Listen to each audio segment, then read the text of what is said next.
Okay, we're live. Hi, everybody. Good morning. Happy Wednesday. I literally just forgot what day it was 5 seconds ago, but it's Wednesday, and I wanted to do this with my friend CJ because I think it's so amazing the things that she does. But one of the biggest things that just touched my heart in so many ways was the fact that she wanted to be a sponsor for us for the podcast for Wild Ride Call Life for season 2. And to me, that means more than she will ever know because she believes in what we do. And I think it's just so amazing how we had just met in a group with our friend Rob Garcia.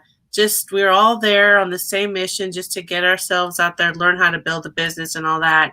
And ever since then, it was like we just connected and we just meshed and we just became friends and just I can just message her about anything and I just love her dearly. So I think it's important to bring her on to not show her as our sponsor, but as a person and as someone who's sharing stories. She builds stories, she writes stories, she helps people create stories. And I just wanted to talk about the author's porch, which I think is such a cool name and I love it. So, CJ, thank you so much for being on here. Tell us about you and why you created the author's porch. Well, first, thank you for creating a wild ride called Life because your podcast and what you do as a mission matters. And that was one of the main reasons why I thought it was so important that the Author's Porch became a sponsor.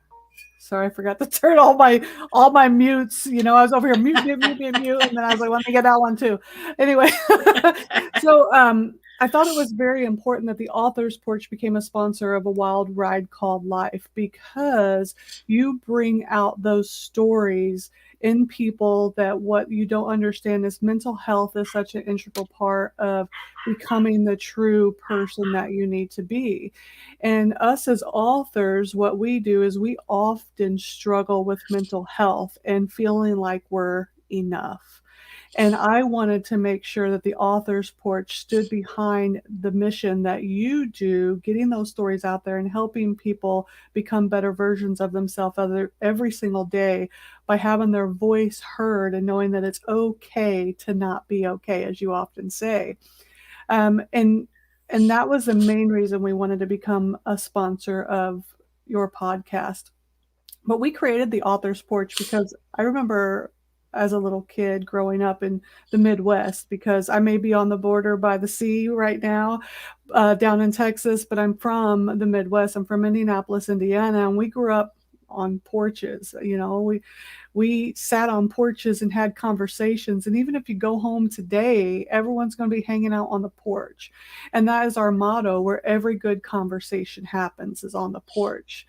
And I wanted to bring authors in and have those conversations just with people one on one, not let's have these preordained questions and let's have a nice package. Let's just two people like it is back home, have conversations, because I find in the world that we live in, we get so busy and so wrapped around a twist that we forget to just be people. And that's how everything started, is you were a person first before you became everything else, right? So that's basically what the author's porch is for, is bringing out the authenticity of the author, learning about their background, what they strive to be as an author, who they were in the beginning and what brought them into their passion, and that is what leads you to read their book. That's really beautiful. And I can just picture it. I've always wanted a porch to do that, but I grew up in a small town in Southern California and we didn't have porches. We just ran outside in our bare feet on the grass, playing out until the lights came on. But in my mind growing up, I was like, I would just love to have a porch, a wrap around porch, to have a rocking chair and do all that stuff. But I think it's so important to have a conversation in any way we can, really, nowadays. But the story behind your business is so touching. It's just really beautiful. I'm really amazed on how you are able to get these thoughts in your head and just write a book. I mean, you can write a book in like a week, and I'm like, man, she has another book out. That's so You know, and it's funny. So I grew up in Indianapolis, Indiana, and it was the inner city. So we didn't have like wraparound porches. We had like concrete stump, but we all was going to fit on it. You know, we was going to hang out. We was going to hang out somehow. But it was our porch nonetheless. But since I was a child, I I always had this vivid imagination because most of the places that I was in and the situations that I was in as a child, I didn't want to be there. I was uncomfortable, or I had to pretend I was somebody else in order to fit in because I wasn't like everyone else. I didn't like the hood life, the street life, the drugs, the alcohol, the yelling, the screaming, the wild. I liked the quiet, the alone. So I had to go to different places in my head. So my imagination had to be very vivid and I had to think of a lot of things. So stories just became natural to me, you know, and I had to go down rabbit holes in my brain in order to virtually survive, I guess you would say. So, you know, and like we were talking earlier, my latest book, a couple things was happening in my life and I went down rabbit holes and I was like, oh, I should probably write this down. And then this morning, I was talking to an Air Force friend of mine who is about to retire, and she is living in an RV and she wants to travel the world in an RV, which is my ultimate dream. And we were talking, and I said, you know what? I should totally write a book about a lady in an RV traveling the world, something about falling in love. And I started writing it down, and I'm like, I'll see if that goes somewhere. And I just write a little bit on a piece of paper. And then if it pulls me, I'll start to write it. And if it doesn't, I don't. wow. I Just just, like that. yeah, I enjoy. And there's one book that I am working on. It's a military drama. I've already wrote the first, and I'm working on the second book, and it's going to be a 3-part series with 14 different books branching off in the world. Eventually, next year they're supposed to come out, but that one came to me in a nightmare I actually had. It was a very vivid nightmare that I woke up in a cold sweat and had to tell my husband about. And that one, I can't stop writing. Like it just keeps coming, not in nightmares. I'm not having continual nightmares or anything. Not that that's a bad thing. I mean, it is, but you know what I mean. Anyways, but that one, it's just so in the mental health realm that I know so many people fight to come back from. And it's got so many different people's stories that I've talked to intertwined in some way in it that I feel so compelled to write that one that I just, whether it's good or bad, it's something that I need to write. And writing is a therapy for me. I love that you said that, and I was as you're talking, I'm sitting here thinking about all of us who are out there who don't think we have a story to tell, or we go through these emotions, but we don't write them down. We just kind of try to figure out how to deal with it various ways. Some good, meditation, working out, whatever, but the fact that you use writing to publish these books to get them out there, I think that's really huge, and not everybody can do that. And that's why I think people need to go to you for that assistance, because sometimes it's hard. I mean, I kind of figure out how to write my book on my own. I took a class with a dear friend, and then after that, you know, she helped me. But then it was just I was stubborn. I was like, I can figure it out. It's hard. So I think it's really great to have people like you that you know is there for assistance to say, okay, how should I outline it? How do I even have a story to tell? And then you're there to say, yeah, because I think we all do in some shape or form, right? Yeah, absolutely. I mean, here's the thing, if you've stubbed your toe, you've got a story to tell because you could literally I'm going to tell you something right now. I could tell you a story about how I stubbed my toe, and I can hold your attention for 20 to 40 minutes about that toe. I'm going to tell you right now. Like seriously, that sounds goofy, but when you break it down and you go into the emotions of it and you go into the start of your day, how your day was going this wonderful way, and then the impact of the the toe stubbing, right? And then you go about how your whole day changed. I mean, you're going to this ebb and this flow, and there's just so many parts of a story. You know, you go to the before, the during, the after, and then the legacy of it, right? And that's what people don't understand. And a lot of times what I tell people is, see, I don't do outlines, and I tell a lot of people I don't have that classical training. I didn't go to anybody.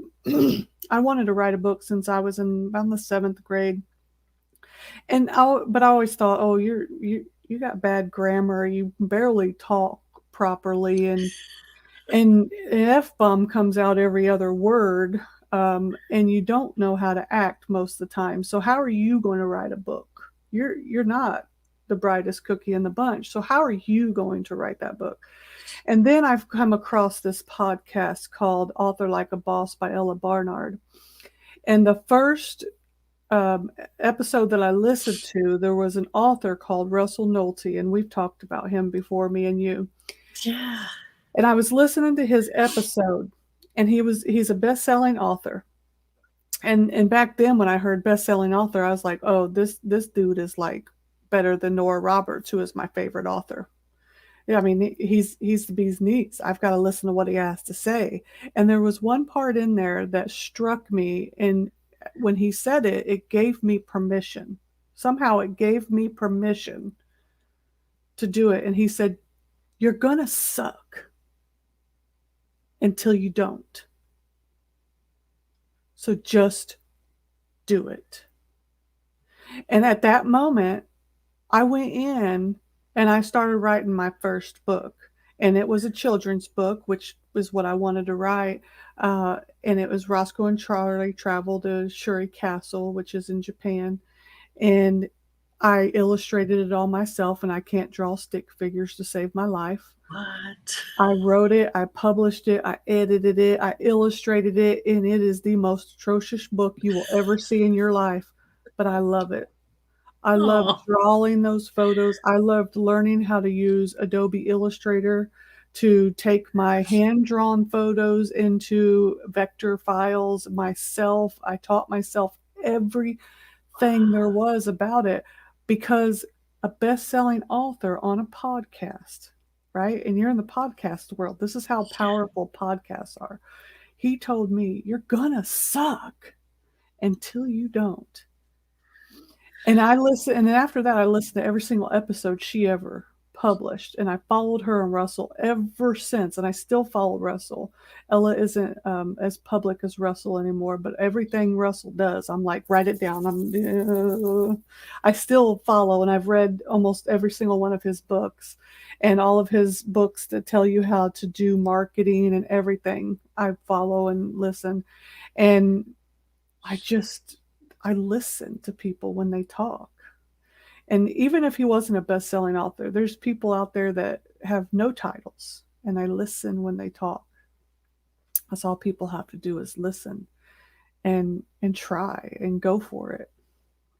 I love that you said that you're gonna suck until you don't. I wish I came up with it, but I'm totally Right? not that cool.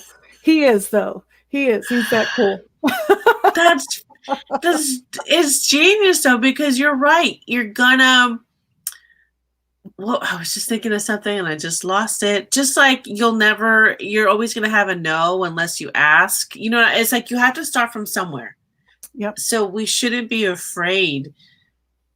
I think it's a natural thing to be afraid. I was terrified to write Yeah. anything because I was like, what are people going to think? Is my family going to be upset? Am I going to be judged? Da, da, da. But I think at some point you have to do it for you. And if that's what you want to do, then just do it. And you can have an atrocious book, but it's your atrocious book. Yeah. You wrote it. You did it. This is yours. And I think that's what we need to be proud of. And then you just kept going because you didn't let that stop you. No. No, it's funny because um this morning I let me show you something real quick, just because it's hilarious that we're on this topic. I wrote this morning in my journal. I said I have been struggling with the idea of promoting my new book. I published it a week ago, but I love it so much that I don't want it to flop. I feel so vulnerable with this one because I poured my full creative juices into it and I want it so bad. I think if I don't try, then I'll never know. And I never fail, I only learn. I'm going to go for it because no one is going to read it for free. I'm still seeking my tribe. And I wrote that just this morning. So even though, that was back in 2017 that I listened to that podcast, and in that permission was given to me in my brain to write that first book, and that 12, 13, 14, 15 books now. Oh my I God. I published a book a week ago, but I hadn't told anybody because I was still a little scared that it wasn't good enough. I think even throughout your journey, no matter how much you do it, or even how big you may get. Not that I'm a big fish, because I'm not. I'm just me. I'm just Yes, CJ. I'm just the girl that still has to figure out what color I want my hair when I go to the hairdresser, or what jewels I'm putting on in the morning, because we all know I love my jewels. But I still have that, oh my gosh, I'm about to do it. That feeling I had that first time when I was about to push publish, because when you're a creative person, you literally put your soul into something, right? And I know you've talked about this many times, with your podcast and with everything you do, because you put your heart into everything that you do, and I've seen it so much. And I just want to do the happy dance every time you do something new, because I'm like, look at Annette going. And I fangirled, that, for so long since we've met. And I love the new stuff that you have going on. So I mean, I just want to tell everyone, yeah, you're going to be scared, but yeah. what's more important, the fear or the victory? Oh gosh, all of that. And I think along with that is, what's your why? You know, that's, you have to think about, why do you want to do it? And if that's why you want to do it, then go for it. So with that, what is your book that you didn't tell us about? The one I just published last week that I started promoting today is Love Derailed. It's my first foot in the water of young adult contemporary romance, and it's about a scorned mistress, a young girl, and an older lady. Their lives become intermingled, intertwined, and this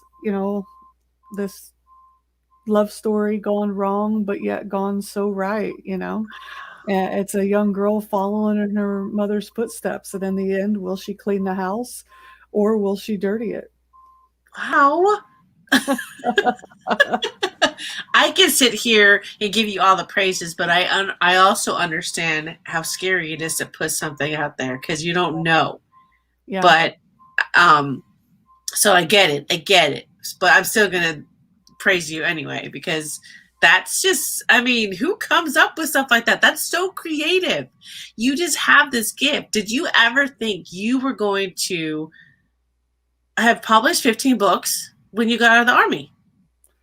No, when I retired from the Air Force, I literally thought that I was going to do the same thing no, I thought I was going to be a teacher. Um, but honestly, let me be very honest. I'm so glad I did not do that. Like, I love my teacher friends and people that are in the family, that are teachers. God bless them, because I could not do that. I am not strong enough. I will be the first to admit it. So I thought I was just going to work 9 to 5, which I still am. I'm still working full time, but from home. Yes. But I never thought, that I would do follow my dreams, because I'd never been that person that would follow my dreams. I'd always had too much self doubt. Hmm. Write it, Josh. Write it. Yeah, right. Josh is an amazing human. Okay. You have to connect with him. He is the co-founder of the Joshua York Foundation, all about suicide prevention, and he has Mm. a beautiful story. So thank you, Josh, for being here and for your comments. But you need to write a book, my friend. So get with CJ. Um, it's amazing where we end up after serving. I never thought that this place is where I would be, and I never thought we would be talking, and just all these things. And it's just, I think it's amazing that once we follow our heart, it takes time, but once we follow it, we just continue the journey, and we surround ourselves with people like you that lift us up and that encourage us and that motivates us. It changes your whole world, right? I mean, Yeah. would you still write if you didn't have support? Yeah, absolutely. Because when I was only writing my children's books, I won't say I wasn't getting any support, but I won't say that there was a lot of support out there. You know, people don't understand how to support an author. What can you do to support an author? Share their work with other people. You know, have one of their books and maybe show it to other people, things like that. But people weren't doing that. And it was kind of like, oh, well, congratulations was the most you would ever get. And you need so much more as an author, right? You need people to really be your champion because I'm self published. I don't do the traditional publishing. I have no want to do traditional publishing because I call the control freak in me. I don't know. I like to do everything myself. It's a journey for me, and it makes me feel good to do all of that. So whether it's support or not, the stories are there, and when I'm writing, I close my eyes, and the story is happening behind my eyelids. I'm watching it, and I'm narrating it with typing the words on a screen. So whether the support is there, the ability to publish the story or not is there, I'm still going to write because for me, it's still happening and I have this sense of urgency to get it out of me. I love all that, and I want you to, if you could. There's so many of us out there that when we think publish a book, we think we need to go big. We need to go with a traditional publisher because we're going to get in the New York Times and we're going to get paid all this money. And that's not always the case that I've learned, because when I researched traditional versus independent, I realized that I didn't want to give my rights away. It sounds great. It works for some people, all the famous people, actors, whatever the case is. It sounds great. I was I was a little nervous. Not nervous. I didn't have enough knowledge and I didn't have enough patience to learn how to self-publish. But I also went with an independent publisher because he was referred to me or I was referred to him. Whatever the case is, Army vet. I love Army vets. He has a small business and that's his thing. So that's how we went. But I think in the future, I would love to learn more about self-publishing. Can you tell us about that? Because I know there's people that are like, oh, I don't want to self-publish. It's you put in the work. It's just as much praise, it's just as much work, it's just as much credit as anything else, I think. I mean, right? So I'll give you 100% transparency and probably more information than anybody wants to hear. And it is the cold, hard facts. If you're going to self-publish, you're going to have to hustle. Over the past 3 years since I've been self-published, I want to say $300 is the most that I've made. And that is because, one, you have to learn marketing, you have to learn social media management, and you have to be willing to put some money forward to get some things done. I was not willing to pay a cover designer. I did all my own covers. Mm-hmm. I did not pay for editors, maybe once or twice. I do all my own editing, which sometimes will bite you in the butt. I learned. And you have to sometimes pay for a social media marketer so that you understand what ads to pay for, how to market. So, in order to learn a lot of that stuff, um, you network with a lot of people, you join a lot of groups. It's a lot of talking and get your name out there. And it's the long game. It is the long game. So, some people hit it big on their first book, and some people don't. I want to say for self publishing, you have to be in it for the passion, right? If you want to be in it for the money, right off the back, seek traditional publishing, but be ready to give away a lot of things Yeah. and not be able to have your voice heard. You're basically going to fit in a square box. You have to fit into a package deal. Um, have I spent more of my money than I've made? Yes, but for me, it's more of getting my work out there and for people to read it, and for me to be able to host my podcast to bring other authors on to promote them. It's never been about me, CJ, CJ, CJ. It's been about my stories because the stories are standalone on their own. It's not me, it's them and the authors that come on the porch. And then the other podcast that I do helps me connect with entrepreneurs, social media managers, marketing people, editors. And then I learn about their business, which helps me learn more to be a better self published author. And So, oh, go yeah, ahead. go ahead. No, you're No, I good. was just going to say, I think this is exactly why we love you so much, is because you do it to share your stories. You do it to help other people with these books, and it's not about the money. And I think that's what we get caught up in. A lot of us out there is the reasons why we want to be an author, the reasons why we want a book. Why do you want a book? To be famous? Or do Yeah. you want to, and it's not, that's to each his own. So it's fine. But I think right now, right here, I think you really need to start digging deep into why do we want to do it, you know?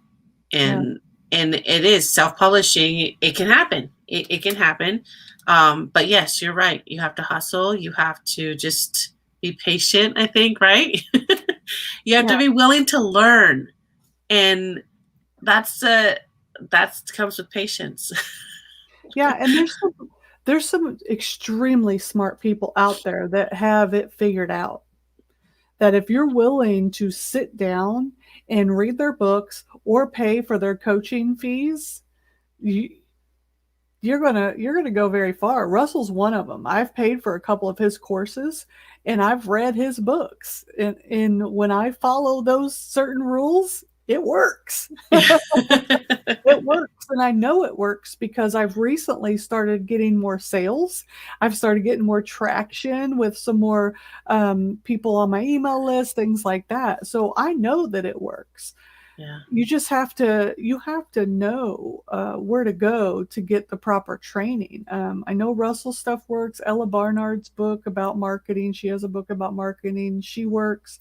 Alessandra Inc. Torres.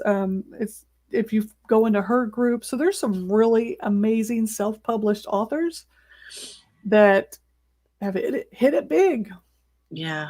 and they know how to do this, but they work hard. Like they are working 6 days a week, 12 hours a day.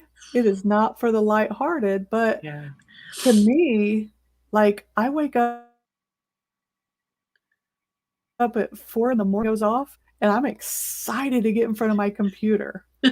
Like, and I have to tell myself at 5 o'clock, stop right now. Get away from the computer because your husband is in the other room. Hello. Right.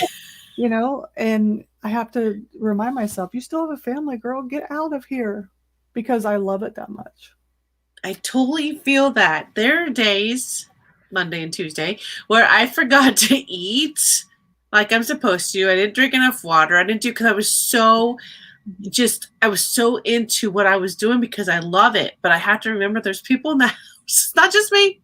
Mhm. And so we have to learn where to cut boundaries, but it's hard when you're passionate about something, right? It's Yeah. hard to like, oh, I have to make dinner. I forgot. There are people out there. It's not, I don't, it's not just me. So, um, this is just, well, like I could talk about this forever. I think this is so exciting. This is exactly why I wanted to bring you on to talk about the real stuff, to talk about your passion, to talk about how can you help other people who are in this, who wants to write a book but doesn't know how, doesn't know where to start, doesn't even think they have a story. Yeah. So people can reach out in multiple ways. Email the author's porch at gmail.com. I'm willing to talk with anybody. I will tell you that everyone that has contacted me, they want to write a book. I ask them 3 questions. Where are you at? Where do you want to go? How can I help? And I do not get a response. I have not gotten a response back yet. And that's okay. That's okay. Because I start with those 3 questions and then we move forward. So if they can give me those 3 answers, where are you at? Where do you want to go with this? And how can I help? When they email me and answer those 3 questions, then I go from there. And then we see where I can help them. Because the thing is I'm only going to help where they want me to help at. Why do you think you haven't received responses? They're just not ready. That's kind of, It could be a million and one different things. People get so wrapped up in just surviving sometimes. I think that is the majority of it. Just trying to get by. These are some unprecedented times right now. And just learning to get through the day for a lot of people is hard. And for them yeah, to actually sit down and go, oh, well, I might be able to follow a dream. I'm not ready yet. That's possibly sense. what's going on for a lot of people. The other ones, they don't know how, or they don't know where they want to go, or they don't know where they need help from yet. But until they Yeah, know the answer to those 3 questions, I can't step in and help them. yeah. No, that makes sense. You kind of have to have a vision of what you want to do, even if you just have a couple sentences written, right? Because at least you have something that you know where to start from. You have it in your Yeah. mind. You know what you want to do. But that's great. That's great. Well, I'm excited for you. Please share all your books because we need to find them. I know we could go to Amazon, right? Under CJ? CJ Ives Lopez, yep. And go to the author's porch. The author's porch, www.theauthorsporch.com. And there's a tab there that says books by the host. And my books are there, which takes you right to the Amazon site where they're at, or just Google on it. Not Google on Amazon. Who does that? Go to Amazon and type in CJ Ives Lopez, and you should be able to find me. Unless it's during the holidays, then yeah, not going to happen because I'm not that important. But not the holidays, I'm in like Flynn. And if you're following us on YouTube, she is in our video, and it's so fun to put her in there. Every time I put her section in there, I'm like, this is so awesome. I love it. It's so fun. It's so great. I appreciate you. I just think you're amazing, and I'm so glad that we're friends. And thank you again for being on here and talking to us about this because all you guys who want to write books, it's possible. It is absolutely possible. So go find CJ. Thank Thank you so much, beautiful friend. Thanks so much, Annette. It was great being here. I appreciate Thank, what you do. thank you. Thank you guys for watching.